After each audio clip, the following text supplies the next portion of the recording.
We'll give it another minute or so for everyone else to tap into this.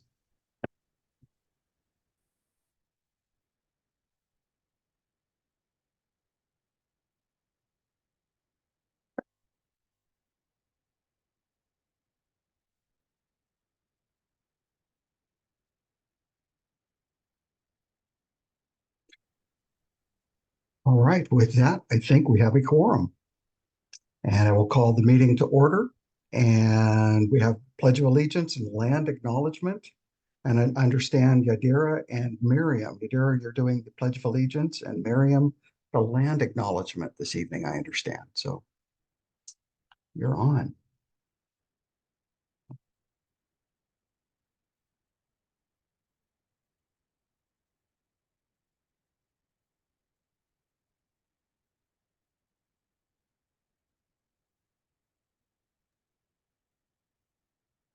I think you need to unmute there. Yeah. I don't even have her picture up yet.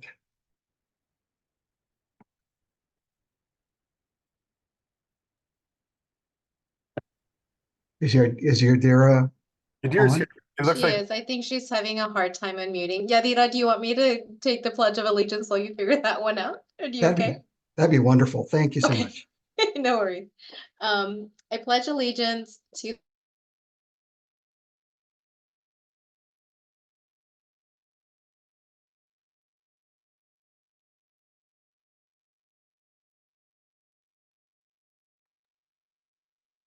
Doug, I think you better lead this one tonight. I will do it. Okay. I pledge allegiance to the flag of the United States of America. And, oh, geez. I need to look at that. Why am I freezing on that? I Dan, can take Do the I can Republic. take over. You want where do you stand? Nation. A nation under God, Under God, indivisible, indivisible, with with liberty liberty and and justice justice for all. Oh, thank you. Sorry about that. And the land acknowledgement. Nothing like freezing at the moment.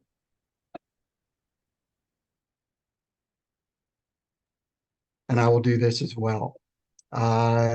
The land upon which we stand, we want to acknowledge that we gather as the Northwest Regional ESD on the traditional lands of the Chinook, Clatskanie, Clatsop Nehalem, Kalapuya, Siletz, and Tillamook peoples, past and present, and honor with gratitude the land itself and the people who have stewarded it throughout the generations.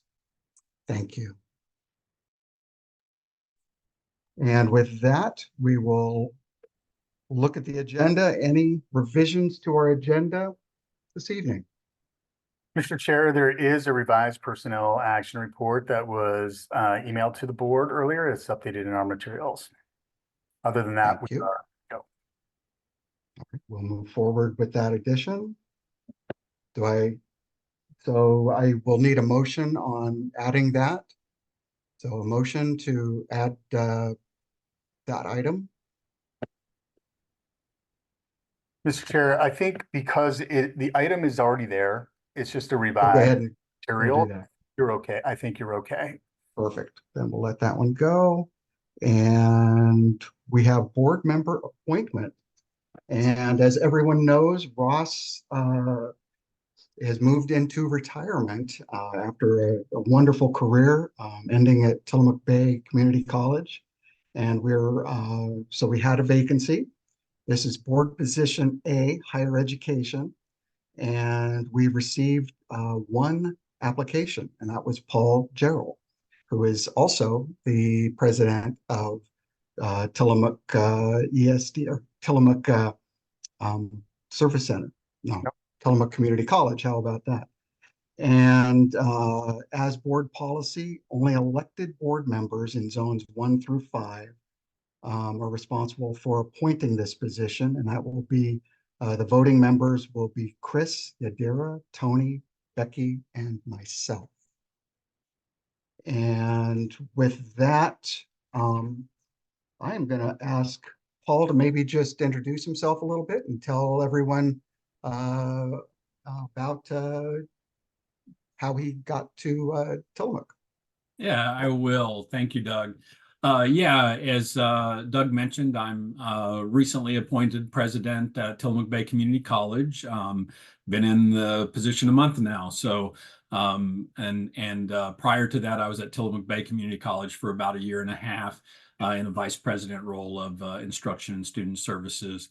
That's a role that I've had at a couple other institutions, Lane Community College for about 4 or 5 years, and Santa Barbara Community College for a couple of years. And prior to that, I spent a good bit of my adult life teaching biology at Pasadena City College in Southern California.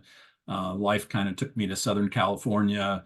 My wife's family was from Southern California, so that kind of took us down there. I did graduate work at University of Oregon, so that brought us back to Oregon. My adult kids decided they wanted to start their lives in Portland, so we decided to get back to Oregon sooner rather than later. So that prompted the move back here. I've been in higher education my entire life.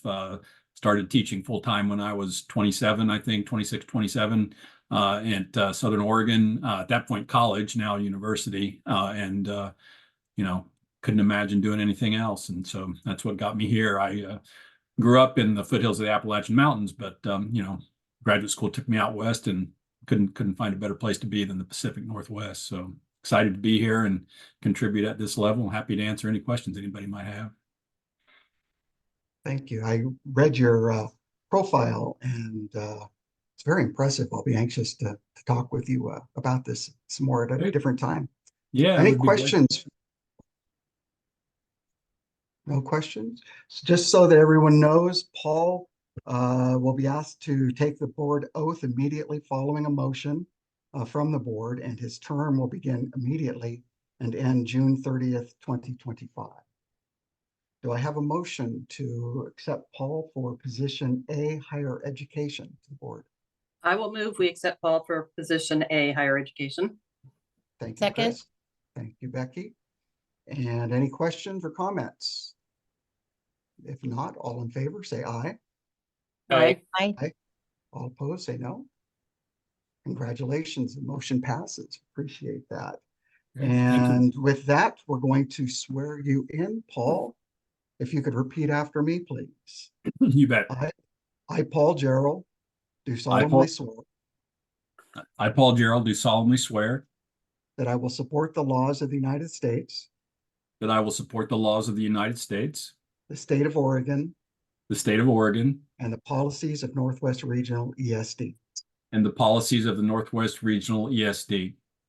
During my term as member of the Board of Directors, During my term as member of the Board of Directors, I will faithfully and impartially I will faithfully and impartially discharge the responsibilities of the office discharge the responsibilities of the office to the best of my ability. to the best of my ability. Congratulations. Thank That's you. great. Thank you. Yeah, look forward to Welcome, it. Paul. Thank you. And with that, we'll move on to our superintendent report. Dan. All right, thank you, Mr. Chair and members of the board, including our newest member, Paul. It's great. Really appreciate you volunteering for this service, Paul. And so the board knows, like I've been in a bunch of meetings with Paul for the last year and a half because we're highly engaged with Tillamook Bay Community College. Couldn't be more pleased with Paul being on the board. We have a very good relationship with Tillamook Bay. We do a lot of work with the school districts out there, and the college is more engaged with the K-12 environment than any of our other community colleges, just bluntly. And so I think he'll add a great lens for us here. So thanks again, Paul. Yeah, thank you, Dan. I'm looking forward to it. All right, so it wouldn't be March without classified appreciation time. And so just a huge shout out to start my comments tonight for our classified staff members. And later this evening, the board will take action on a resolution that recognizes these really amazing folks who are just like central to student success. Not just at the ESD, of course, our classified employees, but really in the education enterprise across the country. Classified folks, they do everything, right? They kind of make everything work in the school environment. When I was, principal, today I introduced Valerie, and I'm like, that's who really runs the ESD right there, right? Because it's like the details, and the details matter a lot. They matter a lot to families that we serve. They matter a lot to the teachers that rely on our classified staff members to serve our kids as well as we do, and as well as we can. Oftentimes our classified folks are the first people that our families see, and first people that our kids often see in the morning. We don't do a lot of transportation here at the ESD, but our kids are transported that we serve, and they see classified staff members first thing. And when adults walk in the door with kids, they see our frontline classified folks. And here at the ESD, we have very, very highly skilled classified members of our team. So the physical therapy assistants, speech and language pathology assistants, our technology department is highly, highly skilled here at the ESD. And not only that, we have really friendly and well-meaning people on our team. It's just an honor for me to brag on them and get to work really with truly amazing folks. So I know the board will have more of a conversation later this evening, but I want to share my sincere thanks and appreciation on behalf of the entire administrative team here at the ESD.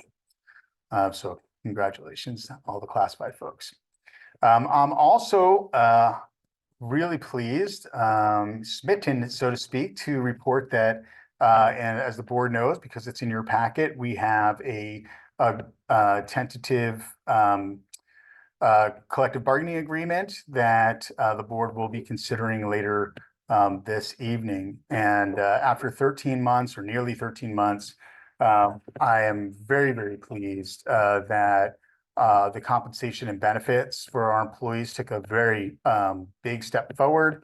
And there were a lot of other significant changes that were undertaken by both bargaining teams over a long period of time.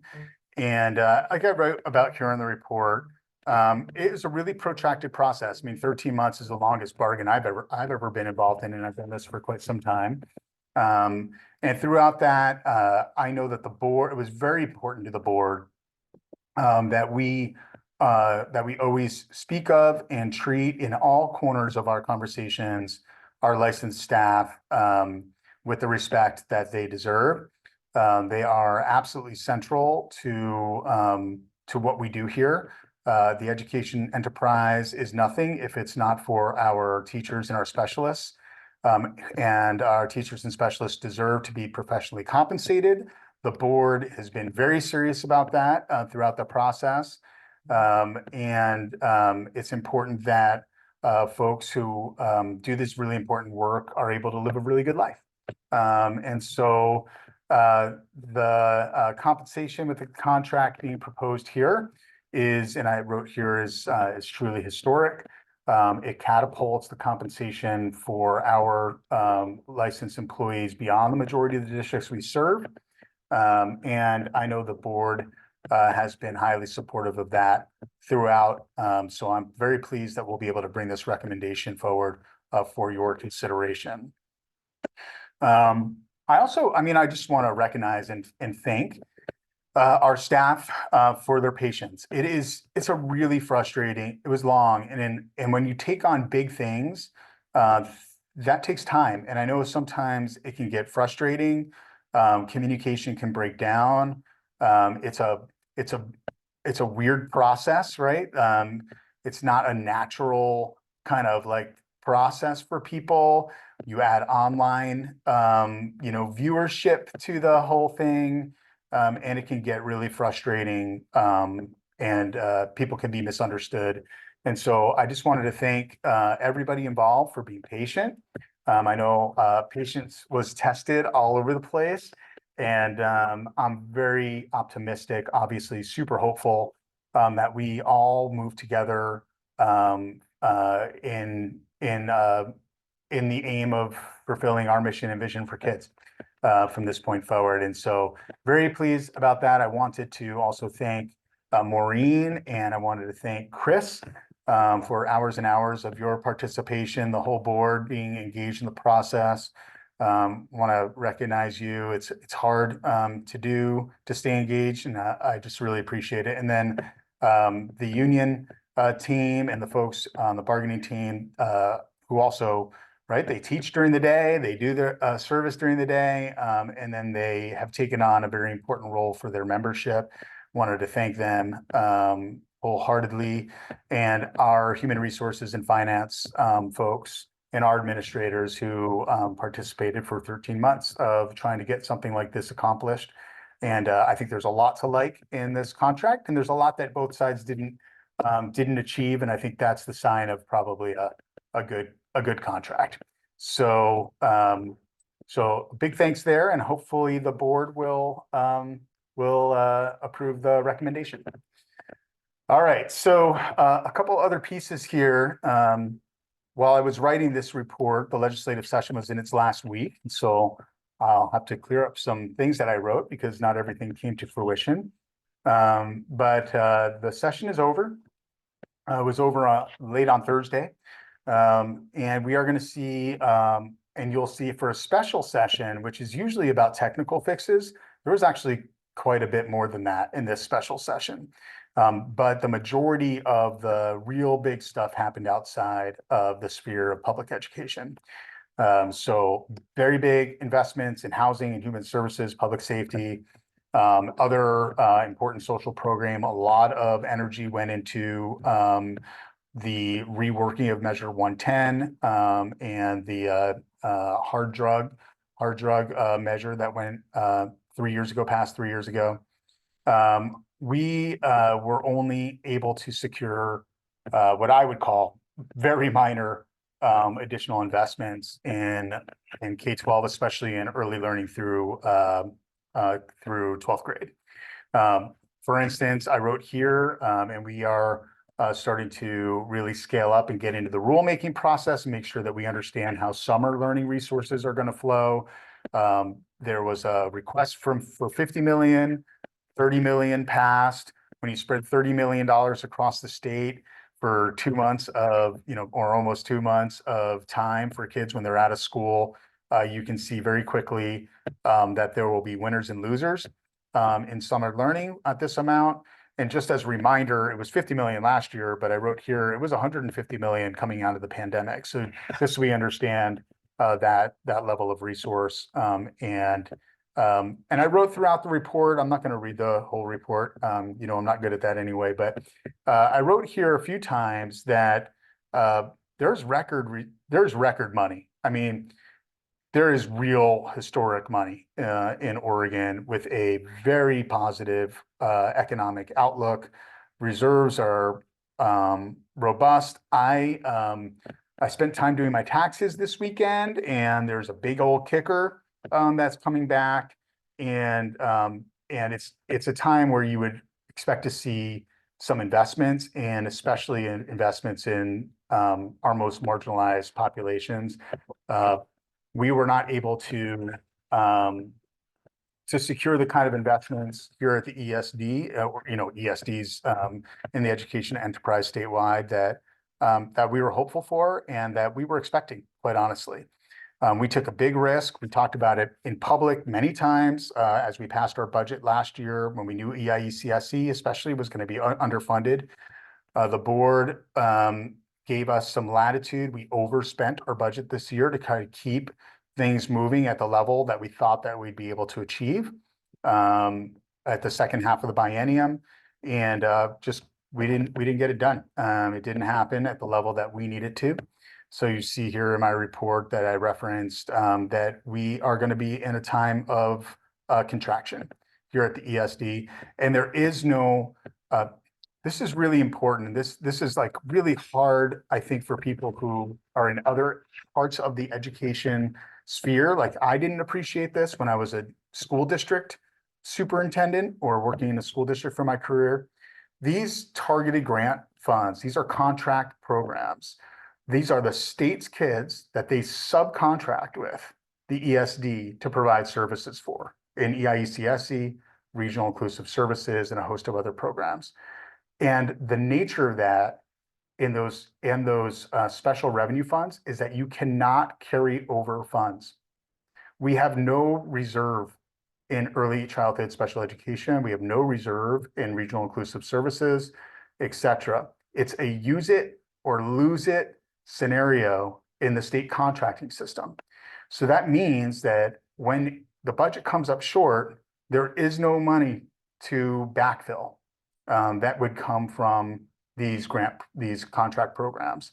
So it is boom and bust. And we are, as I wrote here, we're in a scenario where we will not have the resources to support the program we have that we've been working. And honestly, when I say we, I mean our staff have worked so hard to move from a more traditional longstanding model of intervening with kids in our centers and then having kids go back out to their, to not basically be participating at very high levels in community preschools.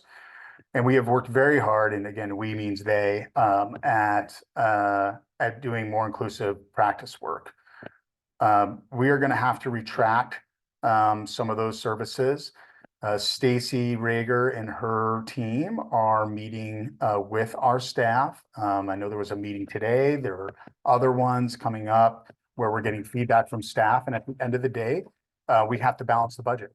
And the budget is vast majority of the budget is staff. We used to support our school districts and community preschools with tuition resources so that our students had a place to be. We are cutting all of our tuition resources to school districts. Beaverton, Hillsborough, Tigard relied on those resources to get their preschools going. And we have let the superintendents know after the legislative session has ended that those resources will not be forthcoming. And so that was like our biggest non-staff expense. And now we're just into the bone, right, of our program. I am going to recommend, I'll just let you know to the board, I'm going to be building a budget here that will recommend spending some of our general reserve down so that the cuts will not be as significant. That's a really interesting thing, right? Because our reserves are built via the state school fund mostly and contract purchase services from our districts. And to slide that money over to support a state contract that the state is supposed to support is a big decision for the board. I'm going to recommend a budget that does that because this board has prioritized early learning in the strategic plan. It's something that I know we feel very strongly about as a group. And so I'll be recommending that. And we're going to make other cuts in the general fund to make sure that we're able to do that. And so the whole agency is going to have to tighten its belt here as we head into next year and build a budget. I also wrote about regional inclusive services. That money did not come through at the level that we were hoping for. We are actually affected far less by that inaction, I would say, of the legislature than other agencies. And that's because our enrollment growth in those programs is growing far faster than it is in other regions. And so when they just move the money around based on enrollment, we're getting increases in enrollment, we're getting increased dollars. Willamette ESD, Lane are making radical cuts. And Willamette has already laid off a large number of very specialized staff who have all kinds of options, right, to not work in the education enterprise. They can work in hospitals, private practice, et cetera. And they do work with public ed because they believe in kids and they believe in the mission. And it's just a massive loss for the state. And I'm talking, these are rounding errors for the state budget, like literal rounding errors. So it's very frustrating for everybody who's involved in the advocacy effort. And I know a lot of you join me many times in many spaces. And all I can say is we didn't get we didn't get the win on this one. So we're not really sure what the exact number is. I wrote in the report approximately 55 FTE. That those reductions will come from classified, licensed, and administrative assignments. But again, Stacy and her team are working to really design a program that we can actually service without having people have caseloads that are astronomical.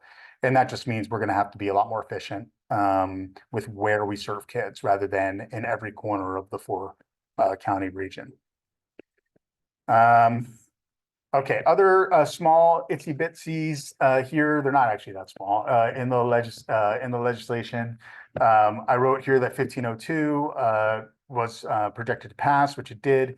That means that forevermore, we will be posting our meetings, and everybody, all K-12 enterprise will be posting their board meetings on their websites, so people can access them. This was kind of a big deal for our rural communities who don't necessarily have the infrastructure to do these kinds of things. But there are some changes to the bill that make that feasible for almost every school district. I did write here that 1583 was projected to pass, and that was a prohibition against banning materials that for the rationale of around protected class types of discrimination issues, and that did not pass. And so that was one that I was really shocked because I thought it was a done deal. Felt good about writing the report, and then it fell through at the last second. So that did not pass. The big one for us, if you really want to fall asleep at night, is to read 1552. That is basically the omnibus bill. There's about 58 or 57 sections. That's where the EIECSC investment is, and a number of other changes. A big one in there that I wanted to point the board's attention to is a requirement that the LFO, the Legislative Policy and Research Director, that they conduct a study of the quality education model, which is basically one of the ways that the state recommends an education budget. It's never been fully funded. It's a requirement that the legislature funds at this level, except if they write a report telling you why they haven't. Why they won't. And every year since in my career, 20 plus years, they have written a report about why they're not going to fund the model. So I think Governor Kotek is a little bit frustrated, rightfully so, and has asked for an analysis on why we're not funding this, what we can do to get closer to funding, is this the right model, et cetera. So we're going to keep our eye on that one and actually make sure that we are participating in that work group. And lastly, tonight, our local service plan is approved. So really good news. 19 out of our 20 districts approved our LSP, well beyond the requirements. I just wanted to appreciate all of you who went on the road with me to do these presentations. As I mentioned in the past, these are really important conversations with our school boards and our school communities. It's hard. ESDs are hard to understand. They can seem like this weird bureaucracy when you don't understand what's happening in them. And so the more that we're actually in front of our school boards, helping them understand what it is that our staff do, whenever we do get to do it, it's really fun because our staff are doing awesome. They're just doing awesome stuff that is often under the radar. And so I just wanted to really appreciate Yadira and Tony, Becky, Ross, and also Stacy, Rager, and Matt Doyle, who did some presenting as well. Oh, there is another thing here, but I'm not going to suck any more air out of the room. We're in charge of Oregon Regional Teacher of the Year in our region. We had one of our winners last year. Our winner for our region was Carissa Martos. It was really fun to have one of our staff recognized. We're trying to put together kind of a blue ribbon panel.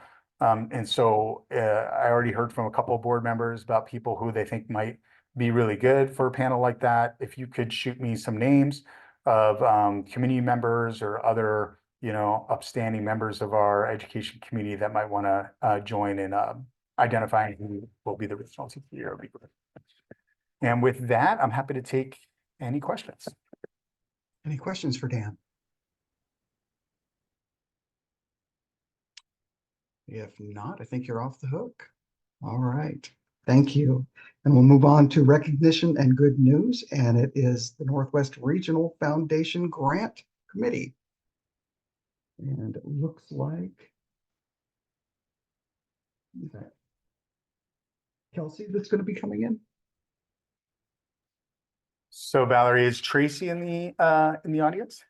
Okay, Tracy Goldner is gonna do this one. Great, thank you.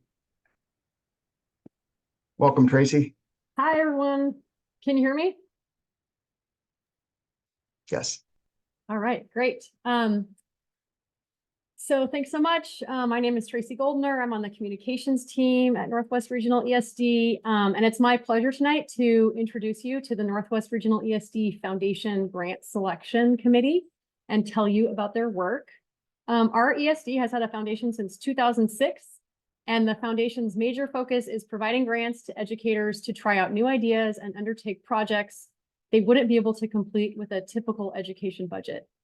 The foundation awards grants not just to our ESD staff, but to any educator working in our 4-county region, which, as you know, includes Clatsop, Columbia, Tillamook, and Washington counties. The grants are funded under 5 categories. These are birth to age 5 special education, early learning and kindergarten readiness, English language learners and migrant education, school age special education, and then regional inclusive services. So without further ado, I'd like to introduce you to the Grant Selection Committee. This is the group that is responsible for reading through dozens of grant applications and selecting the ones the foundation will fund. The committee is made up of a mix of foundation board members and ESD staff. The board members include Joe Christie, a retired juvenile justice expert, Karen Foley, a retired occupational therapist and healthcare executive, Nancy Ford, retired special education teacher, and our executive director of early intervention and early childhood education for many years, who's now retired, Grant Lawson, a local business leader and current vice president at Ricoh USA, a multinational printing and information management company, and Andy Miller, a retired teacher and public relations consultant. So on the ESD side, the selection committee members include Lisa Bates, principal at Levi Anderson Learning Center. She's unable to join tonight, but sends her appreciation. And Kathleen Jensen, executive director of K-12 special education, and then Scott Ryan, who's a principal at the Beaverton Early Childhood Center. So every year after reading and scoring the grants, the group gathers together for an afternoon to review the scores and make sure the projects meet the goals of the foundation. The categories have shifted over the years, as have the scoring rubrics. So I'd like to give a shout out to the committee this year for updating the rubric. And then this winter, the committee spent hours poring over 78 proposals, which was a nearly 300% increase from the year prior. So in mid-February, the committee announced the recipients and awarded $25,000 to 19 educators and therapists who work in Beaverton, Gaston, Hillsborough, Napa, Seaside, Sherwood, St. Helens, Tigard, Tillamook, and Tualatin. So here are a few of the projects that the grants funded. There'll be a weekly cooking class that blends nutrition, culture, and food exploration for middle and high schoolers at Levi Anderson. Books, graphic novels, and reading language resources for students learning English or attending dual immersion schools. Video camera, laptop, video editing software, and accessories for a media class. Low-tech supplies such as piping, Velcro, and moldable plastic to make art accessible to children who use walkers or wheelchairs or who have trouble gripping art supplies. An indoor play structure for a preschool in Tillamook County. Sensory equipment such as compression vests and weighted shoulder/lap pads for preschoolers with autism and other sensory challenges. Uniforms and sports equipment for a unified sports team that brings together athletes with disabilities and typically developing peers. And then therapeutic swings for specialists to use with young children and their families. So I'd like to thank the committee for their steadfast work. In 2020, we met just before COVID arrived in Oregon. And then during the pandemic, they switched gears and funded a playground at Columbia Academy. And then starting in 2022, we met in person again to review the grants and make final selections. And according to our records, the foundation has now awarded 507 grants since its founding in 2006, and these total $500,601. So this year, the foundation surpassed $500,000 in grants to support thousands of children and families in our region. If you'd like to learn more, you can go on our website to read about them. And I'd like to invite up Karen Foley. She's the foundation president and serves as the chair of the selection committee, just to share a couple of words.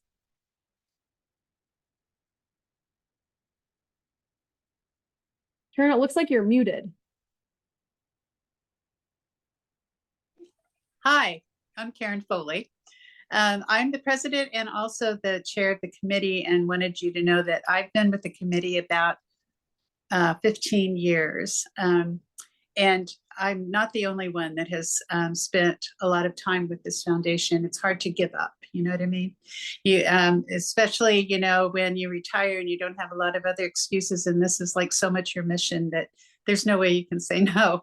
So anyway, we have been very busy, and, you know, like your board, everybody on this committee has this incredible passion that I know you all do for children. And it helps so much in knowing that our effort is recognized because we have such joy in being able to look at all of these incredible proposals that are put together by teachers and by other staff that you know, have the caregivers, you know, they're the people that touch all the kids, and they know what they need and they know what they can't get. And they're so creative in looking at things about what could be for these children. And so all of our effort goes towards raising funds so that we can dole out some dollars so that teachers can try new things with their children, and especially help them in their learning and their education with disability. So we love it, and we have smiles on our faces all of the time. This year was hard because we received so many proposals, and we always want to have more money so that we can do more. But there was a lot of time and effort spent in all of these. Every one of them was reviewed very carefully. And we have different criteria about, you know, the fact that, you know, of course, they have to meet the mission, and they need to represent our categories of children that we will target. But we also say to them, you know, you got to have a budget. If you're going to have these dollars, you have to show us some outcomes and some results, because we want to make sure that all of this ends up in the children's hands of new learning and new education. So we're real lucky because we get to speak and hear and talk about how our dollars help our kids. And I speak for myself, but I also speak for our members of our committee and of our board in thanking you for this special recognition. It means a lot for us, and we know how blessed we are to make a difference in partnering with this board, your ESD, and the region, and working with Dan has been just so delightful. To be able to have him help support us as well has been great. So we follow our mission and apply all our values all of the time, and we appreciate the opportunity to serve our special needs children in the community, and want to thank you so much for this recognition. I will throw it out there. If there's anybody that has any questions that you would want to ask, we have some of our committee members here that can answer some of your questions. Is that Becky with her hand up? Yeah. You congratulations, first of all, Karen, and thank you for your work.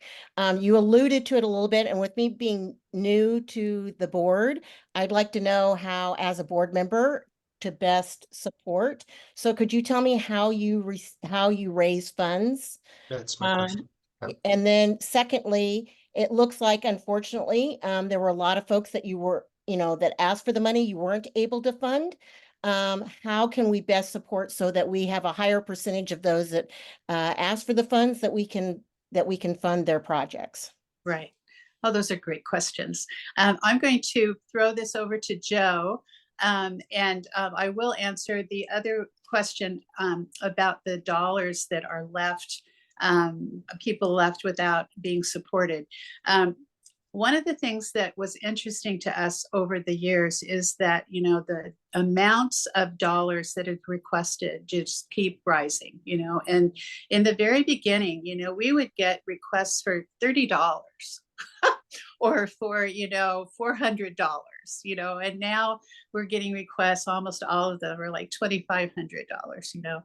And I think one of the things that we look for is our ability to, you know, fund a variety pack of things which allow us to have a range of dollars that allow people who, you know, might not, you know, be able to fund a whole picture thing, but can maybe ask for a piece of it. And I think we've started to educate people a little bit about looking at what they want to do and being able to, you know, say, what's the most important piece of that, knowing that we can't get the whole thing, you know, so we're trying really hard to share more of our dollars with more people in that regard.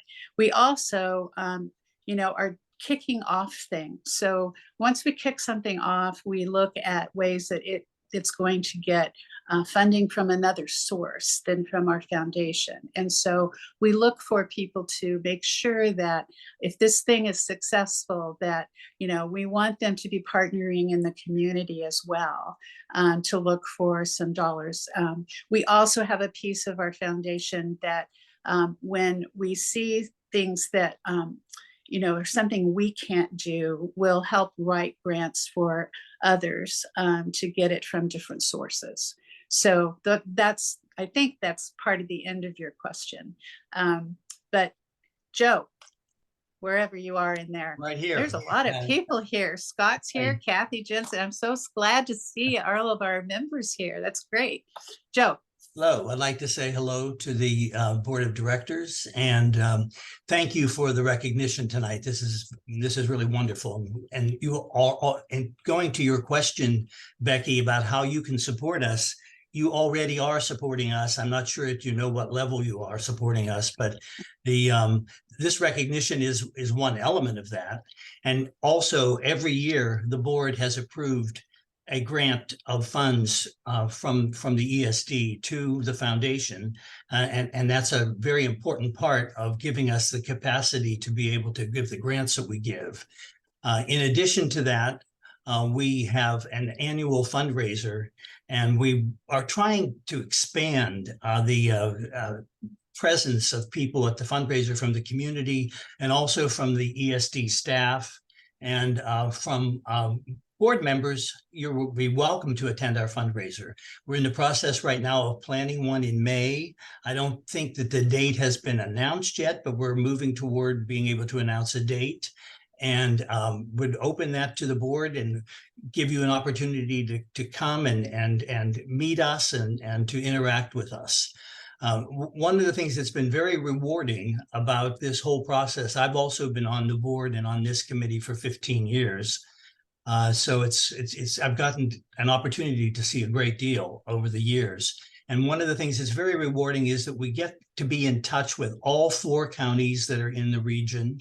We also get to see all of the various dimensions, the whole broad scope of things that ESD is doing, which is so impressive.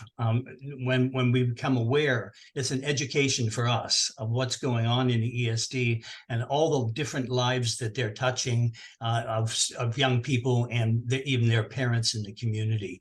So it's an extremely rewarding experience, and that alone is a reward to us for being able to participate in this work with you and to be part of the work that you do that's so important in all 4 of the counties in the region. So thank you so much. Thank you for that answer, and I'm looking forward to getting that invitation for me. Other questions? If not, one piece that I don't know if, just because I've worked in school districts for so long, I don't know if you recognize the cross-pollination that happens with this particular program, because I know that school districts are pretty isolated sometimes and don't hear about programs, but this is a great vehicle to sort of allow school districts to hear what's happening in Vernonia or what's happening in Astoria or Forest Grove, and to hear some of these programs that are getting support from your grant programs is tremendous. And it's one of those that I know there are programs in different school districts that learn from the initial school district, and that's just fun to see. Anything else for the Foundation Grant Committee? If not, thank you again so much and congratulations. We look forward to attending, hopefully in May, an event. That would be great. We want you there. We want you there. Thank you all. Thank you. Thanks, Take Board. care. We appreciate it. Thanks. And with that, we'll move to public comment. Do we have any public comment this afternoon or this evening? Mr. Chair, yes, we do. Vanessa Hernandez should be coming in momentarily. Great, thank you. And I will read, since we have someone, we'll read the public comment statement. Northwest Regional ESD Board of Directors appreciates community members sharing information during public comments. Members of the community wishing to address the board must complete a public comment card prior to the beginning of the board meeting. The board requests comments to be limited to 3 minutes per speaker. The speakers will please state their name and home address for the record. While the board does not respond to public comment following the board meeting, the chair, vice chair, and superintendent will together determine the appropriate level of response. And the speakers may offer objective criticism of district operations or programs, but the board will not hear complaints concerning specific staff or personnel. All right, with that, I'm sorry, Valerie, could you tell me the person's name again? Vanessa Hernandez, and I'm trying to get her in right now.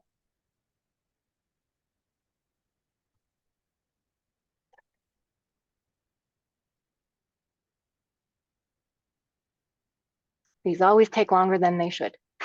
I think I see her popping up.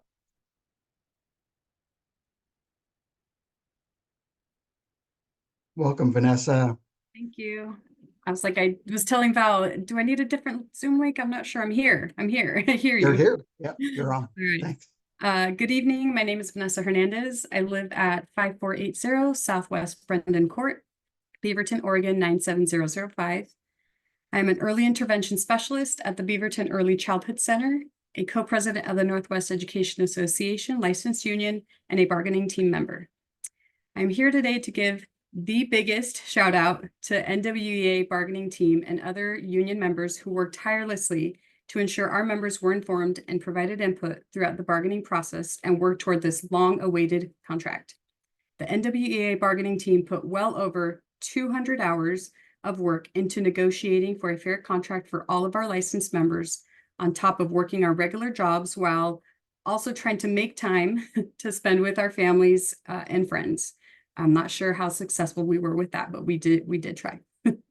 Although the increase in compensation is a historic increase to Northwest Regional licensed staff, it is still lower than what our colleagues in our component school districts receive, primarily the Beaverton and Hillsborough school districts, which are the two biggest districts we serve. We know that this is not a perfect contract and there is still much work to be done, but this is a good start. In light of the superintendent's announcements of the EIECSC funding still falling short, I would like to emphasize that the reduction in force would have been announced regardless of the license contract. It was a bit disappointing that we had to hear of this news at the same time the tentative agreement of the license contract was made. With that, I know the board will consider all options possible when it comes to budget cuts to minimize the amount of student-facing staff and specialized positions that will be affected. As the ESD's claims to be anti-racist, I would highly encourage the board to consider redistributing wealth wherever possible.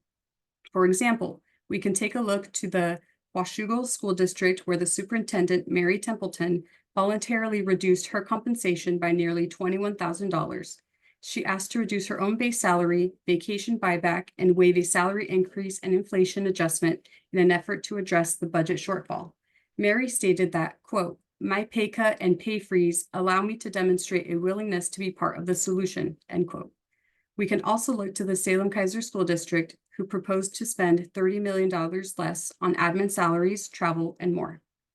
I understand that the EI-ECSE funding shortfall at this point is out of our hands, and I encourage the board to center the children, students, and families that would be severely impacted by the reduction in student-facing and specialized positions, and equally center the staff who will be impacted by the reductions and the impact it will have on their ability to support their families. I know the board will put their best effort forward to consider and center all those affected. Once again, I want to thank the NWA bargaining team for all their hard work and all union members who supported us throughout this long historic process. Thank you for your time tonight.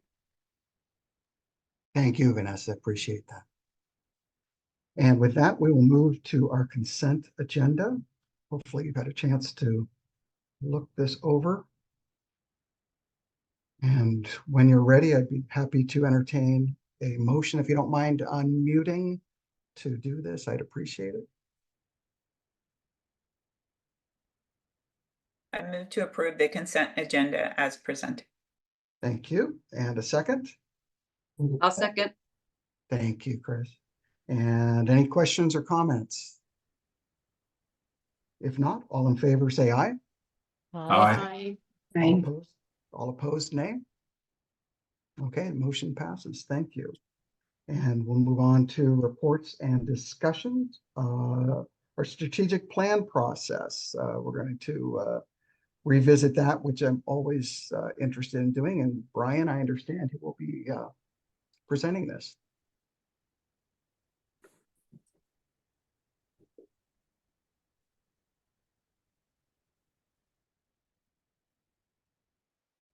Thank you, Mr. Chair and members of the board. It is my pleasure to present to you today about the strategic plan process and what we call stock take at the ESD, which is looking at the board adopted strategic plan and the progress that we're making on that. As you can see, it's a 2020-2025 strategic plan. If you do need a reference for this plan, it is available on our website right underneath the About tab, the very first button there. I want to call that out because I did not put all the details of the plan in here for you. This is just a high-level summary. Valerie, if you could advance the slide. Thank you. Just a reminder that last year, we took a real look at our strategic plan coming out of the pandemic and the ways that the work aligned or didn't align anymore. This plan was originally written pre-pandemic and a lot had shifted. During that review, we got feedback from administrators, from all the staff, from our affinity groups, from cabinet, all the people listed here, as well as from our area superintendents and our community. What we heard from the feedback that districts received during the integrated guidance process. We revised during that time the strategies, but the core of this plan stays the same. It's still got the same vision, the same mission, the same collective commitments that the board adopted prior to the pandemic. Those things were true and solid, and we're continuing with those. We also asked to extend the plan an extra year to give us a little more time to meet some of those objectives. So the board did approve that last year. And if you can advance the slide again. This is just a reminder of what this is, of what the strategic plan is. It sets that vision, the collective commitments, and the strategies, but it just sets that direction. The real key is when all of our departments and leaders and staff are working in that same direction, that's how we can move mountains, right? We can do some really difficult work if we're all going in that same direction. I just want to show that this is one piece of that puzzle. And the next slide shows that another way. This is essentially where our strategic plan ends. We have a vision, some collective commitments and strategies. And from there, if you'll advance one, Valerie, the departments then take up the work of what is going to make those strategies happen. For each strategy that's identified, and there's quite a few, there's over 50 goals in this plan. Strategies were a little less than that, but over 40, I believe. For each one of those, a department has a action identified around it and a goal set or multiple goals, and then some steps that they're taking to move that action forward. If you want to push it again, there's just one more example of that. So that's kind of how those two pieces connect together. The work that departments are doing and the work that the strategic plan sets forward. Next slide. Part of what we're really working on this year is being purposeful in the review process for this. Every quarter, the administrative council is sitting down with their action plans and with the progress that they're making on metrics, I'll show you in a minute, to evaluate what progress we're making, to see how we're moving forward, the goals of the strategic plan. And then twice a year, we just completed this in January, end of January. The entire cabinet is coming together and reviewing that progress together. We're taking a real hard look at every one of those strategies. And from that review, we get an idea of where we're at and where we may want to move forward. And then we're bringing that review to you today. We'll do another one at in the summer session. The next slide, thank you. This is just an example of the work that we've been doing this year. I mentioned there are 50 goals in this strategic plan. That's a lot of information, and we're trying to capture that and quantify it. This particular example is just one goal for one strategy, and it's about the EI-ECSC MTSS rollout. They've just started this work. I think last year was a pilot run. They had a few educators trying it out. This year, they're expecting that 95% of their educators will write what they call a high leverage goal for 2 students. At this point, mid-year, they've already got 84% of educators having done that. So just wanted you to see that we're collecting this information, keeping track of where we are, and this is what they're reflecting on during their process. If you click one more time, Valerie, this is another example of the actual student outcomes for that goal. So each quarter, we're looking at what is the progress we're making on the students' AEPS scores, which is a state required assessment of kids' progress while they're in our EI and ECSC programs. So I just want to give you an example. There's 50 of those. There's a lot. On the next slide, all that feedback comes back, as well as how departments are progressing on their their action plans. All of that is reported back to cabinet members, and they are taking a look using this lens. What is the quality of planning that we put into these strategies?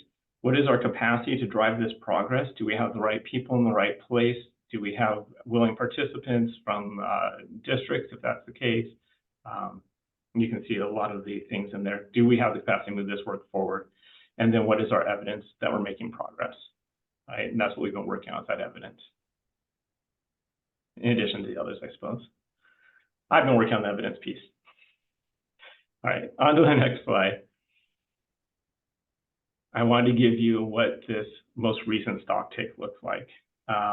So after reviewing every single one of those strategies, this is how it looks across the collective commitments. Cabinet reviewed for collective commitment 1, every strategy, those 3 different categories, and then gave it an overall likelihood of success. And if you'll click, Valerie, you'll see that these are representing the changes from last time. Where it went to green, we showed little up arrows. Where we had a decline, you see that go down. So this is kind of a broad overview of how we're doing on each collective commitment in those areas. Give me a moment to look at that. And I believe the next slide, if I remember correctly. Oh, this is to show you, sorry, I forgot about this slide. This is to show you how that progress has changed over time. So this is the overall likelihood of success. You'll see Q2, the most recent one we did on the right. There's a few green in there, the one red that you saw on the last slide, and how we've improved over the last couple of years. When we first took a look at this using that same lens 2 years ago, we saw a lot of red. And it was at that point when we said, wow, we probably need to look at the strategies that we've identified. We need to look at what we're doing in terms of moving those forward, and even, are these still the right strategies? At the end of last year, we had made quite a bit of progress. on those. And now quite happy to see that we've reached a point where we're feeling fairly confident in our ability on many of these strategies. All right, now on the next slide, I just wanted to highlight some of those successes and some of those areas of focus for us still. So the first one that you would have noticed back on that prior slide was that collective commitment 2 was in the green. And if you really dig into the strategies underneath that commitment, which is, well, the commitment is create culturally sustaining learning environments that ensure each student is safe, known, and connected. If you really look at the strategies underneath there, many of those are around creating data-driven processes that help to identify students who may need support or to improve our school systems and the environments. It's building that muscle around reviewing data that doesn't allow kids to slip through the cracks. We have some really clear and well-articulated plans. We've identified point people, all these things. And we're starting to see some real movement in that. I gave you the example of the early literacy earlier in the slideshow. And similar work is happening at our SEL schools. And part of this strategy is also supporting our districts in the region with that work. On the next slide, collective commitment 6 was another one that we had a lot of success on. And it's primarily around seeking to organize, I guess I should read it. We're going to seek to organize and allocate resources toward achieving these commitments. And that's really around our operations, our facilities, our finances, and so on. Now, budget shortfalls aside, we have some pretty strong plans, solid plans in how we are implementing a number of different initiatives in the region. Obviously, you promoted the Alaclec building. That work is progressing and moving along. It seems to be on track. That other graph that you're seeing there is actually a plan for interconnectivity of the internet connections between districts. And that work is moving forward to create redundancy and more internet capacity in our districts. So in those two areas, we're seeing a lot of success. That's just a couple examples. And I believe the next slide is about areas of focus for us.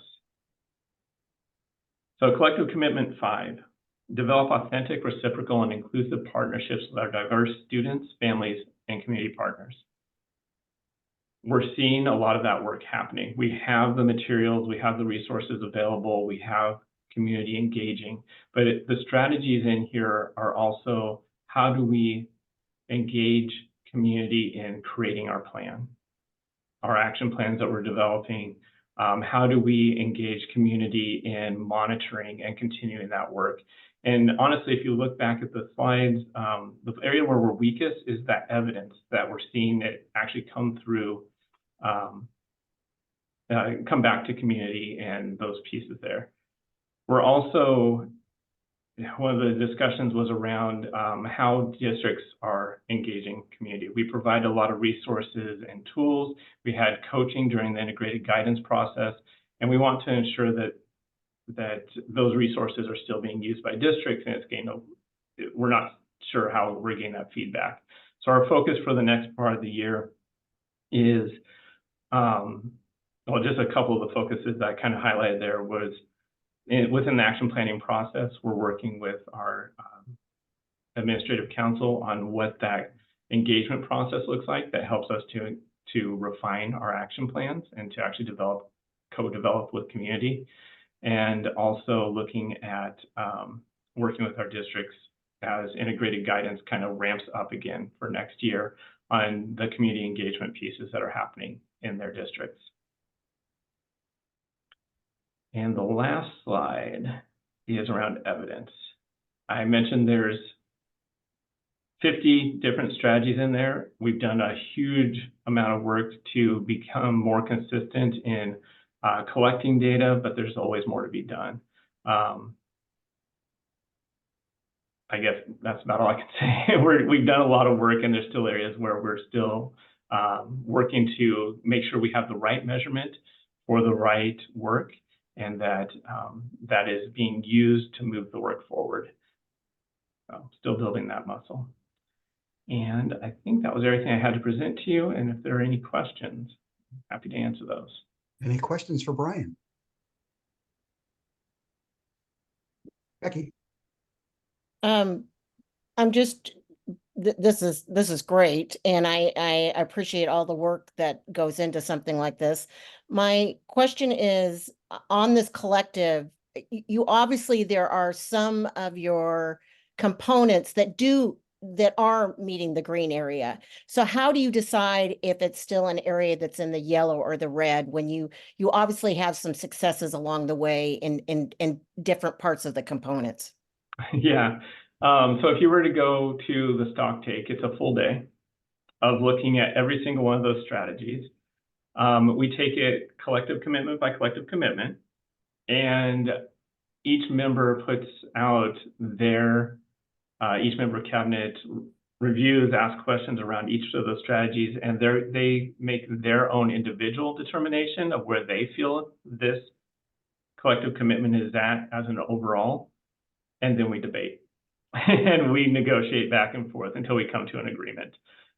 So it is a process of sense making for the cabinet, and it honestly, from that process, I think a lot of strategies and ideas about what our next steps are generated. Yeah.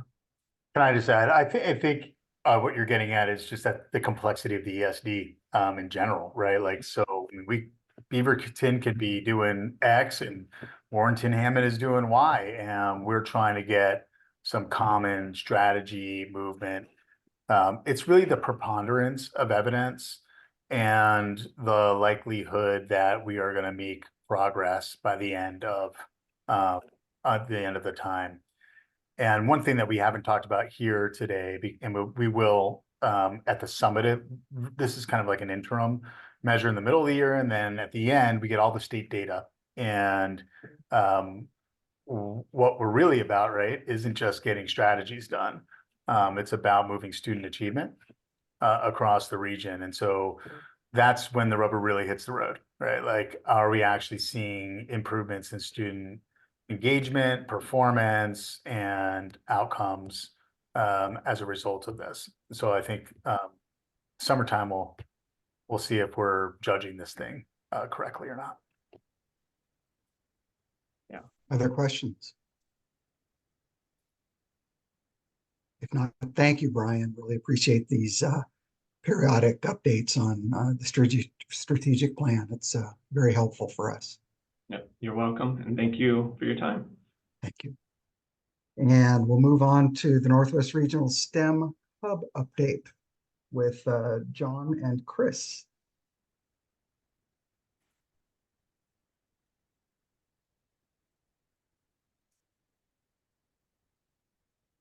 Welcome. Welcome, everyone. Good evening, Chair Doherty, Board of Directors. Good evening. Coleman. Pleasure to be here tonight. I am joined by our Northwest STEM Hub Director, Chris Hesselbein, and he's going to walk you through some information we put together. Like myself, Chris is new to our agency this year, joins us after several years as a STEM facilitator and innovation strategist in some of our neighboring school districts. And so we were very fortunate to get Chris on board with us to help lead our Northwest STEM Hub. So he's going to provide an update for you, and we're open to take some questions after that. So Chris, go ahead. Hey, thank you for having me here. Yeah, like I said, Chris Hesselbein, and I think we need to start with looking at the STEM Hub as part of a greater system that's in place throughout the state. So what we should know about STEM Hubs is that there are 13 of them across the state. And together we are a collective impact model organization that we try to promote equitable access to STEM education and to encourage participation in STEM and high-paying careers. Originally, this concept was put out there by the governor, and they created a STEM education plan, and there's a STEM investment council that kind of gives us some direction as to who is responsible for what measures of success in the state. So there's like the Higher Education Commission and the STEM hubs, and then there's like local community colleges, and so everyone's kind of playing a part in the STEM education plan. So the 13 hubs they cover the whole state, and they're either housed in educational service districts or in community colleges or universities. And we happen to be housed in the Northwest Regional ESD. And this is great because we benefit from the administrative capacities and the communicative capacities, financial systems that you have in play there. And you benefit from having the services that we provide and the resources we bring in from ODE. So it's a really great situation to have both of us working together on this. Let's go to the next slide. So as the Northwest STEM Hub, it gets a little bit messy because we don't serve all of the districts that the ESD serves. So we serve Astoria, Jewel, Napa, Seaside, Warrenton, Clatskanie, Rainier, Scappoose, St. Helens, Vernonia, Neahkanie, Nestucca, Tillamook, Banks, and Gaston. And for other districts like Beaverton, Hillsborough, Forest Grove, they are served by a different STEM hub. So Portland Metro, we also work closely with South Metro. So we're making sure that the districts are getting STEM services and are hooked up with our opportunities. But we really focus on the rural districts because rural districts have different needs and different challenges that they face. So that's where we like to focus. Let's go to the next slide. So we do a lot of things, and the first thing I did as a new director here was take a look at the programs and really try to put it into buckets, and so that we can describe what we do to our constituent districts. And I've been going around, I've talked with most of the superintendents that we serve and ask them about their needs. And they say, what does a STEM hub do? And I say, for you, we provide STEM engagement, we provide teacher professional development, and we provide career connected learning. So we get kids hands-on, doing things, experiencing STEM. We get teachers together and we provide them the opportunity to learn and grow together. And we try to connect schools with industry so that that industry can see what the schools need and that the schools can see what's happening in industry. Let's keep going. We'll do some examples of them. So for STEM engagement, some concrete example stuff that we're doing. Next year, we're partnering with STEM Like a Girl. We get kids in there and we have them, especially young girls, we have them do hands-on events. And we're going to be inviting industry professional women from the tech industry to come in and talk about their professions as well. This weekend, actually on Saturday, we're doing an event at the Scappoose Library. And we will be having hands-on events for students and families. They can just drop in and come in and do STEM activities. And we have industry professionals like the Architects Foundation of Oregon is going to be there representing architecture. So it's career connected as well. We have these three buckets, but the gold standard is if we could do all three of them at the same time. Let's keep moving. Professional development. The first thing that we kind of kicked off this year, we had a federal grant for computer science. So we used a lot of that money to deploy 26 different robotics kits out to different teachers in our region from 11 different districts. And we are doing, so they have robotics kits, we're doing virtual professional development, and we're sending our computer science program specialists out to do co-teaching with them in their classrooms around this. And we hope to continue that through next year as well. Just last week, we did a make and take event at PCC OMIC Training Center in Scappoose. We had 30 teachers from it was 9 different districts, and they came and learned 3D printing, vinyl cutting, cardboard construction, rapid prototyping, button making. And then at the end of the day, they got to take home the equipment that they were working on. So there was no barriers for them to be actually doing it in their classroom. They got the hands-on experience. They got connected with other educators. They have the equipment. So they're ready to go. It was an incredibly successful event that we're going to replicate in Clatsop and in Tillamook counties as well. Let's keep going. And then there's career connected learning. And this, we are sponsoring different works programs. Works programs are where we connect students with local industry, and it's an internship-like program where they get to work on real-world industry challenges while they learn career skills. We are also promoting teacher externships in conjunction with our community colleges. where we actually get the teachers out to go to job sites and work with industry professionals so they can see what's happening in the industry and update their practices in their classroom to match the needs of the field. We also just support different events, like this picture is from the Supporting Women in Manufacturing Day at PCC OMIC. This was just amazing to see all these girls in there learning about different trades and different high-tech industries. So that was really great. Plus doing Code or Create stuff with our CCR team at the Northwest Regional ESD. Let's keep moving. And our funding structure, we are primarily funded from the state. The funding comes through ODE and 2 major grants. We have our backbone funding for like salary, materials, and travel. We can also do some contracted services like teacher stipends.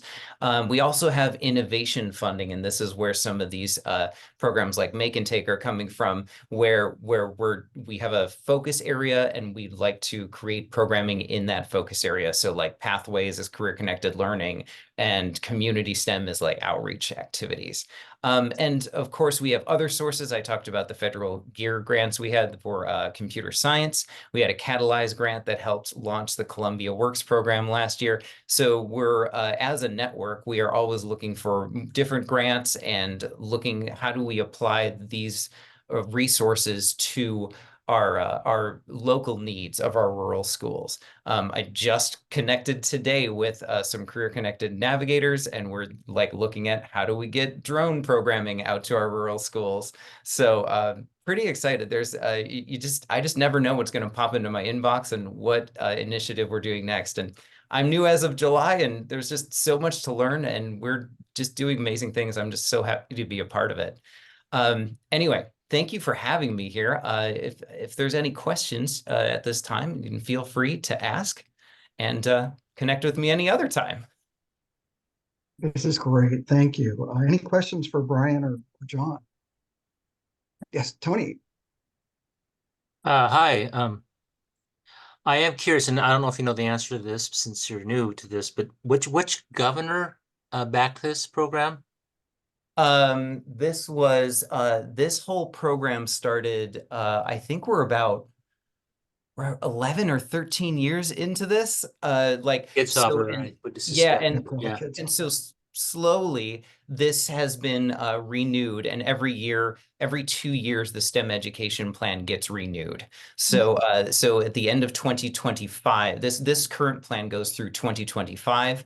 And we are going to be meeting with the STEM Investment Council and kind of looking at our goals and agendas coming up. Thank you. Yeah. Great, thank you. And Maureen and then Chris. Thank you. Chris, thanks for the information. And I had sent this to Dan and you touched on a little bit. So always excited to learn about internship opportunities for the extended commitment for students. So you kind of touched on the model, but are they extended? So do students go for several months, or just curious how that's impacting students' opportunity to be in the workplace? Yeah, the works programs, it's so there's like a spectrum, you know, like internship and work-based learning.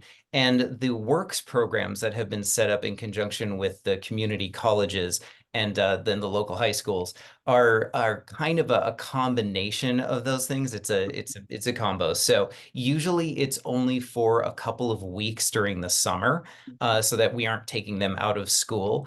So it's not like a pure internship, but it's kind of nice in that way because the students get opportunities, but then they also get to do some like you know, like career skills, communication, teamwork, like all those things that employers are looking for, like employability skills. Last year, just a couple examples of the types of internships that were offered. And I could go on for a long time. I'm not going to mention all of them, but the Wildlife Center of the North Coast, WCT Marine Construction, Columbia Steel and Welding, Seaside Museum of Historical Society, Oregon Department of Forestry, O'Brien Construction, OSU Marine Science, Tillamook Creamery, Tillamook Family Counseling, Adventist Health, Oxbow Transport, Oregon Aero, ATI Physical Therapy, OMIC R&D Manufacturing, Scappoose Business and Tax Services. So a really wide range of industry partners that are connecting with our community colleges. And the way that these works programs, you know, they work. We only have a staff of 3 people to cover the whole region with all the programming we're doing. So these are really organized by the community colleges and organizing with their community partners. And then we as a STEM hub try to really remove the barriers to access. So do students know about it? Can they get to the programming? Do they have enough money to, like, do these programs have enough money to pay the students their stipends or salaries, right? Just making sure that kids are getting the opportunities that they need. So that's kind of, yeah, that's how that works. Yep, that's perfect. Thank you, Chris. And that really helped to sort of hear the breadth of opportunities and organizations that are working with you. Chris, did you have a question? I'm sorry. Nope. Okay. Anybody else have a question? I heard Oregon Aero in there. What's that? It's like an aerospace company that is in Columbia County, and the kids during the summer they were working on like creating like an airplane seat out of different materials, right? So the company is like, this is a problem that we're having, and we're having a problem with this part, and can you think of ways that we could redesign it? So they were working on that, which is kind of amazing. Thanks, Chris. That's awesome that you knew. It was also a joke at Tony because he's an executive over there. Very literal. Great to meet you, Tony. Thanks for helping us out. That's great. Any other questions? Thank you. And I'd love to hear more about the program. So please come back in the future and share more with us. Appreciate it. Please, anytime, reach out. Thank you so much. And we will move on to administrative reports. Anything to share on that, Dan? Nothing in particular. There's a lot obviously there, and I'm happy to answer any questions that I can that the board might have. Okay. Any questions on the administrative reports?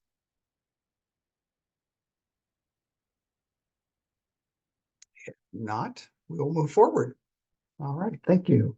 And we'll move on to action items. And the action A is to approve the 2023 through 2026 licensed collective bargaining agreement. And with this item, I need to share that I have a relative who will benefit from the bargaining agreement specified in action item A. And because of this, it's clarified in board policy BBFA that I need to declare an actual conflict of interest and abstain from voting on this issue. So just so that you know that up front. And so with that, Debbie and Carol and Catherine, your team, are there any questions or comments that you'd like to share? Oh, Mr. Chair, I think Debbie is coming in, even though she's sick as a dog. Yeah, I'm sorry, Debbie. I forgot about that. That's all right. I wouldn't miss this for anything. Okay. So thank you. It is, certainly my pleasure with Catherine Dalby and Carol Helfer. Our pleasure to recommend to the board tonight that that you approve the contract with NWEA. That contract will serve from July 1st of 2023 and go until June 30th, 2026. It does offer historic compensation level for our staff, as well as a bunch of other supports and places for our staff. There's recognition of the values certainly that our biliterate staff have, where they speak multiple languages in supporting our students and families. There's recognition for the work that our staff have in adding additional days to support them while they complete paperwork. And it is an exciting time as the ESD for us to work together with our partners in NWEA. So Carol and Catherine, I don't know if you'd like to add anything. Not much for me, except for that I joined the process midway, and it's really exciting to bring this to a closure and hopefully bring it to a closure with your approval. Very happy with the collaboration, and I'm very excited to get to this point. Thank you. has the union approved the contract? Yes, I apologize, Chris. It was ratified. We were notified Thursday afternoon that the contract was ratified by the union. All right. With that, I'd be happy to take a motion to approve the bargaining agreement. I will move we approve the bargaining agreement. Thank you, Chris. I'll second. Thank you. Thank you, Maureen. And any questions going into the vote? If not, all in favor, say aye. Aye. Aye. Aye. Opposed, nay. All right, the motion passes. Well done, everyone. Really appreciate Congratulations. what went on this. Congratulations. And with that, we'll move on to our March 2024 financial report with Gordon.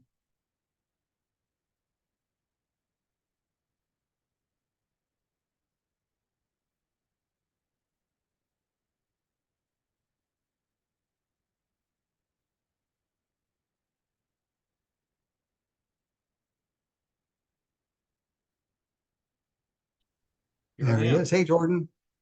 Thank you. Welcome. There haven't been too many substantial changes to the report since last month. There is one thing that kind of has a through line through the entire report that's not written because as Superintendent Goldman talked about earlier, we had already done our reports and submitted them for the board packet by the time we got some tough news from the legislature. So Superintendent Goldman, Stacy Rager and myself, we've been trying to figure out how to deal with the early learning situation.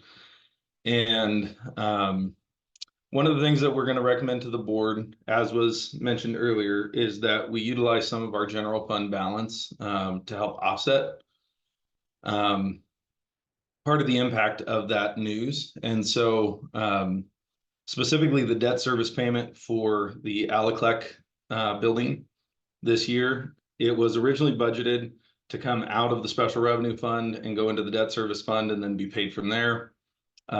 We are going to recommend that it come from the general fund and be transferred to the capital projects fund, or excuse me, the debt service fund. And so that's an amount just in excess of 1.3 million. I'll bring that to the board in a supplemental budget along with the unanticipated revenue that we're flowing through to districts for service credits and transit that came from the increased state school fund. So those are the main changes. The only other thing that I wanted to address in my verbal report is if you look at this year versus prior years, especially on transfers, there's quite a difference in activity in the general fund. And I just wanted to acknowledge that that is because of me. In school districts, we often wait until the very end of the year to do transfers because transfers are generally for the purpose of, just setting money aside into a special revenue fund or something like that from the general fund.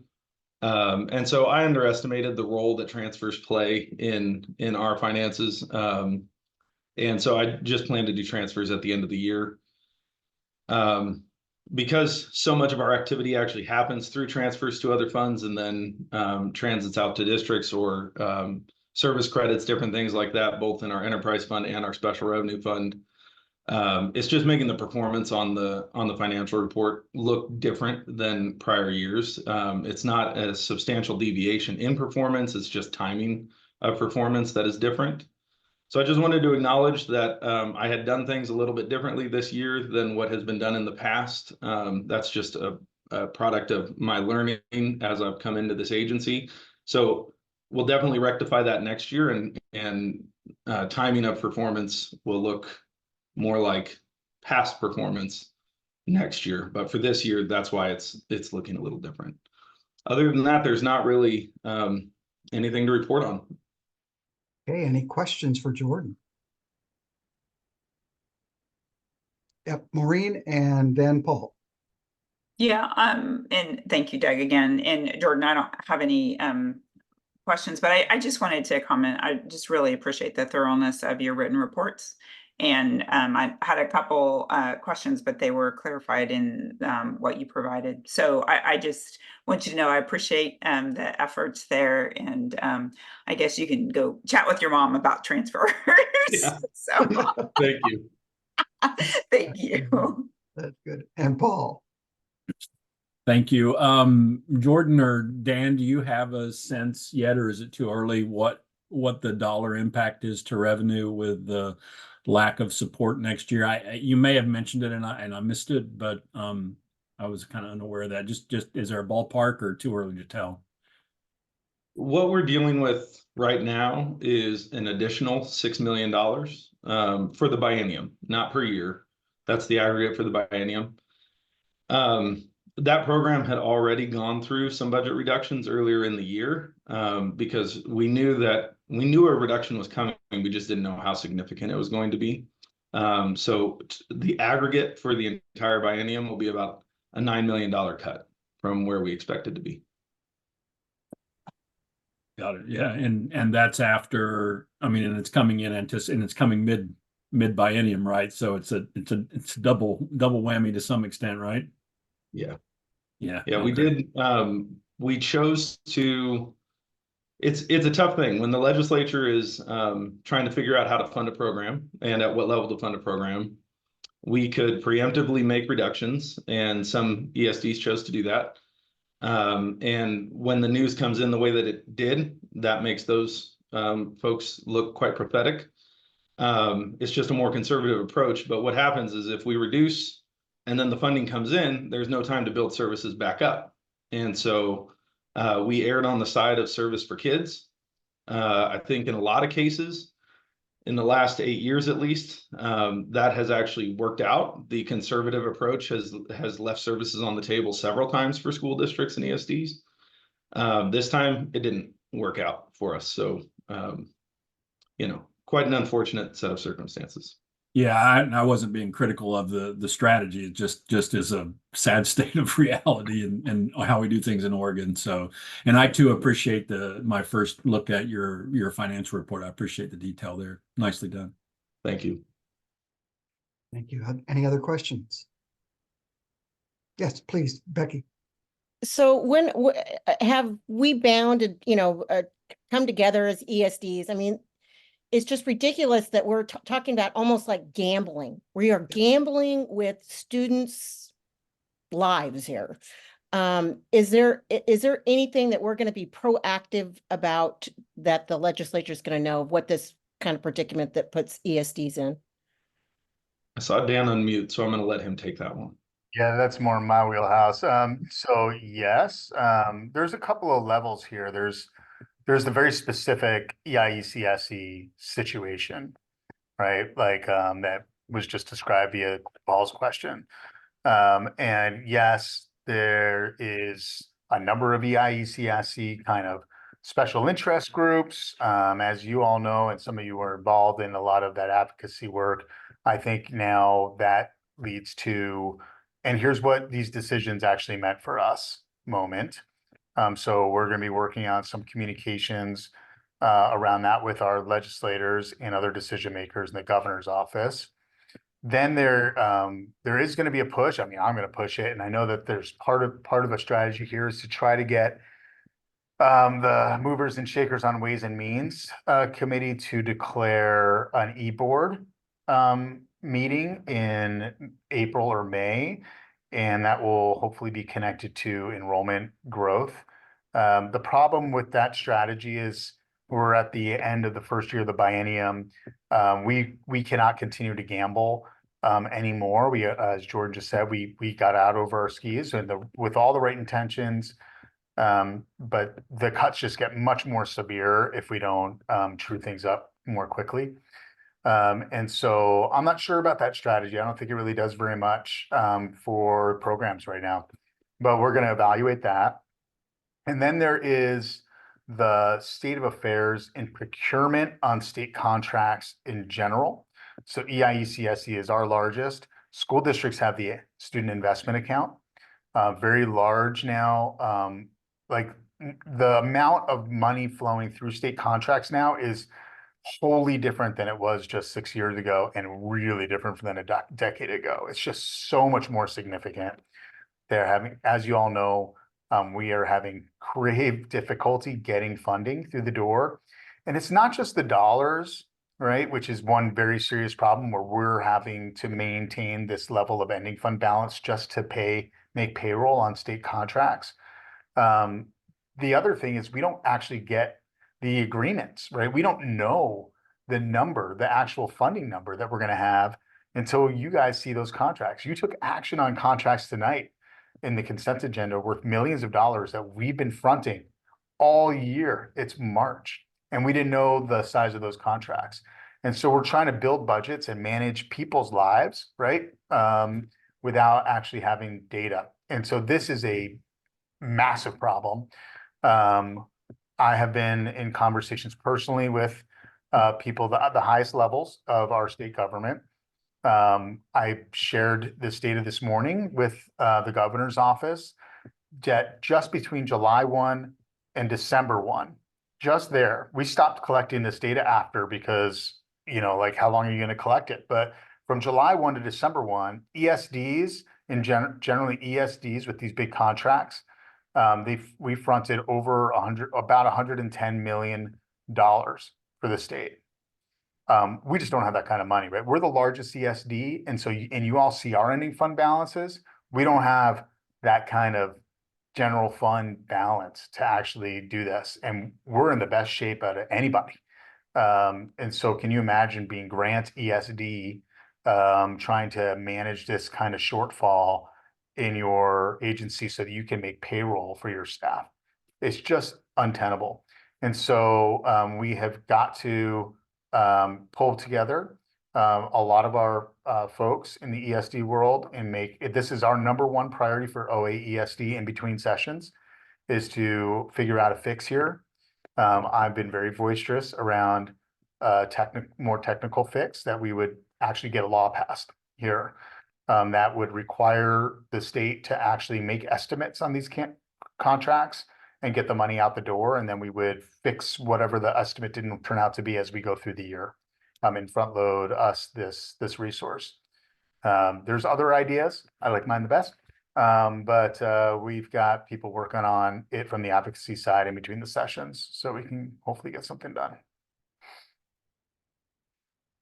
All right, any other questions? All right, we have before us the March 2024 financial report. Do I hear a motion to approve it?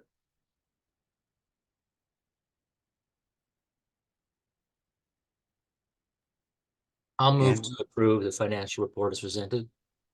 Thank you, Tony. And I'm sorry, who seconded it? Yadira? I did. Thank you so much for doing that. And any questions?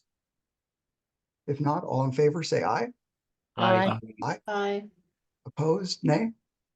All right, that passes. Thank you, Jordan and Catherine. Appreciate your work on this. And we'll move to, yes, it is that time to approve the Classified Appreciation Week resolution. And looks like, is that Debbie that's doing this? Catherine's going to hang out with us as Debbie is going to sleep. Yes, that's a good idea. Thank you. Mr. Chair, members of the board, it was when Debbie asked me if I could present about Classified Appreciation Week, I said, of course, it's my pleasure, because it really is. And I think Dan in his superintendent report really touched on the importance of our classified staff. And I personally believe it cannot be understated, the work that our classified staff do. And especially at the ESD, I think those of you that are familiar with K-12 educational settings, you maybe are more familiar with the work of classified staff. So I would encourage you to look, if you have a chance, at our OSCA classified salary schedule, because we have 88 different classified job categories, and they range from third-party billing specialist, migrant graduation specialist, Braille transcriber, licensed physical therapy assistant, grant development specialist, assessment and data specialist. So a wide breadth of services that our classified staff within the ESD provide. So that we truly cannot do the work without them. So with the board's permission, I'd love to read the resolution for the record. Please. Okay, so this is resolution 24-003. A resolution of the Board of Directors of the Northwest Regional Education Service District in Clatsop, Columbia, Tillamook, and Washington counties, Oregon, proclaiming March 3rd through 9th, 2024 as Classified Employee Appreciation Week. Whereas the education of youth is essential to the future of our community, state, country, and world. And whereas classified employees are the backbone of our public education system, and whereas classified employees work directly with students, educators, parents, volunteers, business partners, and community members. And whereas classified employees support the smooth operation of offices, the safety and maintenance of buildings and property, and the safe transportation, healthy nutrition, and direct instruction of students. And whereas our community depends upon the trust's classified employees to serve students. And whereas classified employees with their diverse talents and true dedication nurture students throughout their school years. Now, therefore, it be it resolved that the Northwest Regional ESD Board of Directors proclaims March 3rd through 9th, 2024 to be Classified Employee Appreciation Week, and be it further resolved that the Northwest Regional ESD Board of Directors strongly encourages all members of our community and partners to join in this observance, recognizing the dedication and hard work of these individuals. Thank you, Catherine. Again, coming from school districts, I'm very aware of nothing really would happen without the classified staff. They are the ones that hold everything together and allow others to do what they do. But I can't tell you how important classified staff are to school districts and ESDs. With that, I'd be happy to entertain a motion to approve this resolution. I'll move to approve the resolution as presented. Thank you, Tony. Second. Second. Thank you, Becky. And all in favor, say aye. Aye. Aye. Opposed, nay. All right, the motion passes. Thank you so much. And with that, it is time to approve. Looks like zones 1 and 3 have vacancies, so we need to declare that and talk about process a little bit. And that is Chris and Yadira. So I know how I feel about this. I don't know how they feel about this. But Valerie, is there any other information that we need to know about? I know we need to declare a vacancy because it's that time, but anything else? No, we have zone 1 and zone 3 are both they're at the end of the 4-year rotation. So we are hoping that Chris and Yadira will reapply to those positions. But each district or each zone has districts that will, their boards will vote to select our next board members. So again, hopefully we will continue to see Chris and Yadira on these screens. But we have a timeline. I think I put that in the deck for how that process works, what that looks like. Are there any questions? It's pretty cut and dried. I've put all the documents in that are required that you needed to see. So any questions from the board? I don't think Great. so. Great, thank you. Thank you. And with that, we do need a motion to approve the declaration and the appointment process. Do I hear a motion? I move to approve the declaration as presented. Thank you, Maureen. Second. I'll second that. All right. Thank you, Tony. Any comments, questions? If not, all in favor, say aye. Aye. Aye. Opposed, nay. All right, the motion passes. Thank you. And again, hopefully you will re-up. Really appreciate that personally. And to approve the 2025 board meeting calendar. And there are a few changes to that. Dan, did you want to talk a little bit about that? Sure. Thank you, Mr. Chair. So I appreciate the board engaging in some surveying around what would work best for folks. We know that we've made a couple of changes during the pandemic, and that was one of those changes was to move the meeting significantly earlier, which I know my staff really appreciate. But for working folks, it's really hard to be on our board to try to finish up the workday, get into this meeting space, not really have a breather, et cetera. And Tuesdays has been problematic for a number of members of the board. So after the surveying, this seemed like this was a pretty good place to land that plane. So as you can see, we're proposing moving to the second Wednesday of each month unless otherwise specified. That will happen around like some of the breaks, traditional breaks. There might be a movement here or two by a week, but mostly it's all on Wednesdays, second Wednesdays of the month. That we would start at 6 p.m.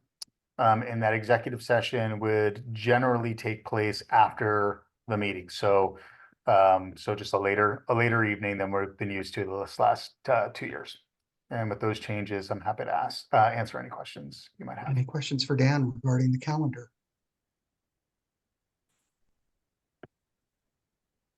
No? All right, we'll move forward for vote. Motion to approve.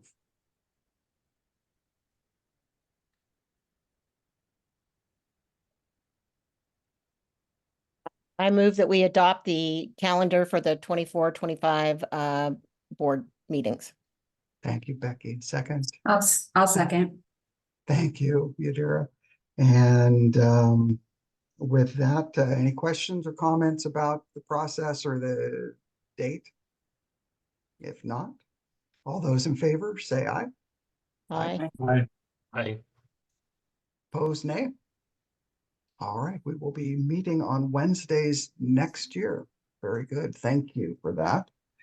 And we are now down to board member comments. Any board member have anything they'd like to share? Yes, Maureen. Yeah, I'll be fast. I just wanted to give a huge shout out to Dan and Stuart and Megan and her team. I hosted Leadership Tigered today, which is a professional year-round development program. And I hosted for education and technology. And it was a smaller group than I intended, but for those there, just knocked it out of the park. I just got so many. And Valerie, thank you for being that go-to person behind the scenes, making sure everything worked, which was huge for me to get everything scheduled. Loved the morning. So thanks, you guys. I know that you had a busy day and really appreciated doing that for some Tigered folks. Excellent. Very nice. Thank you. Anything else to share? I have two things. One, again, Paul, welcome to the board. We really appreciate you serving with us. Thank you. And the second is I'm really looking forward to seeing you in April in person. And so please plan that in April, we're all going to be together. And Dan, do we know where that meeting will be yet? I believe we're going to be at the Tillamook district offices, Tillamook school offices. Very good. So let's please plan to try to make the Tillamook meeting in person if at all possible. All right. With that, we will conclude the meeting and thank you for joining us again. And we'll see you next month. Thank you. Bye-bye. Thank you, everyone. Bye. Bye.